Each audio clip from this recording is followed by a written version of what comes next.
46వ వచనములో, నా హృదయము ప్రభువును స్తుతించుచున్నది అని మరియ తల్లి పలికినట్లుగా మన లూర్దు మాత పుణ్యక్షేత్రములో ఉన్న ప్రతి ఒక్క విశ్వాసి, వారి యొక్క కుటుంబాలు ఒక సంతోషకరమైనటువంటి జపమాలతో మన హృదయాలన్నీ కూడా నిండిపోయి ఉన్నాయి. ప్రతి గ్రామంలో, ప్రతిరోజు, ప్రతి ఒక్క గృహములో, ప్రతి ఒక్క విశ్వాసి కూడా ఈ 30 రోజులు పరిశుద్ధ మరియ మాతను గౌరవించుకుంటూ పరిశుద్ధ జపమాలను జపించి ఉన్నాము. పాదువాపురి పునీత అంతోని వారు ఒక మాట చెబుతూ ఉంటారు, శ్రీ సభ పండితుడు, ఎప్పుడైతే మనము మరియ తల్లిని వెతుకుతామో మనము యేసు ప్రభువుని కనుగొంటాము. ఎవరిని వెతుకుతూ ఉన్నాము? మరియ తల్లిని వెతికితే ఎవరిని కనుగొంటాము? యేసు ప్రభువుని కనుగొంటాము. అదే మన రహస్యము. సంతోష దేవ రహస్యము, మహిమ దేవ రహస్యము, వెలుగు దేవ రహస్యాలు, దుఃఖ దేవ రహస్యాలు అన్నీ కూడా యేసు ప్రభువుని కనుగొనేటువంటి పరమ పవిత్రమైన రహస్యాలను మన జీవితంలో కనుగొన్నాము.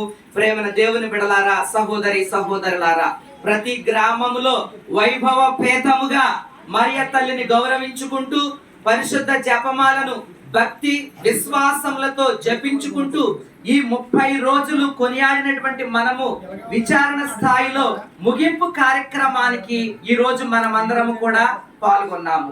కనుక ప్రియ విశ్వాసులారా, మనమందరము కలిసి ఈ యొక్క పరమ రహస్యమైన యేసు ప్రభు యొక్క జననము, మరణము, పునరుత్థానము, మోక్షారోహణం అనే ఈ యొక్క విశ్వాస రహస్యాలన్నీ కూడా పరిశుద్ధ జపమాలలో నిక్షిప్తమై ఉన్నవి. వాటినన్నిటినీ మనము ధ్యానం చేసి ఉన్నాము. ఈ ధ్యానము వలన మనము నిత్య రాజ్యమైన పరలోకానికి వారసులం అవుతూ ఉన్నాము.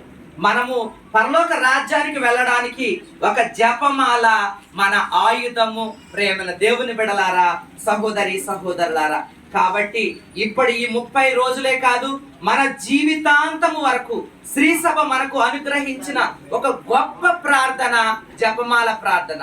ఈ జపమాల ప్రార్థనను మనమందరము కూడా ప్రతిరోజు ధ్యానము చేసి ఆ ప్రభువు యొక్క కృపకు పాత్రులం అవుదాము. ఈ యొక్క ముగింపు కార్యక్రమానికి, ముగింపు దివ్య బలి పూజకు విచ్చేసినటువంటి సకల విశ్వాసులందరి కొరకు కూడా ప్రార్థించమని గురువును అభ్యర్థిస్తూ ఉన్నాము. ఈ యొక్క పరిశుద్ధ దివ్య బలి పూజలో ప్రత్యేక విధముగా కూడి వచ్చిన మనమందరము, అదే విధముగా ఇక్కడ ఉన్నటువంటి వారందరికీ, పరిశుద్ధ జపమాలను కొనియాడిన వారందరికీ, విచారణ స్థాయిలో జరుగుతున్న ప్రతి ఒక్కరి కొరకు ఈ యొక్క దివ్య పూజా బలిని సమర్పించవలసిందిగా పూజ్య గురువును అభ్యర్థిస్తూ ఉన్నాము. ఈ యొక్క దివ్య బలి పూజకు విచారణ గురువులకు, అదే విధముగా అమ్మగారులకు, ఉపదేశ మాస్టర్ గారులకు, విశ్వాసులందరికీ కూడా స్వాగతం సుస్వాగతం తెలియచేస్తూ పవిత్రమైన ఈ దివ్య పూజా బలిలో యోగ్యముగా పాల్గొందాము. దయచేసి అందరూ లేచి నిలబడి మనము దివ్య పూజా బలిలో పాల్గొనడానికి ప్రయత్నం చేద్దాం.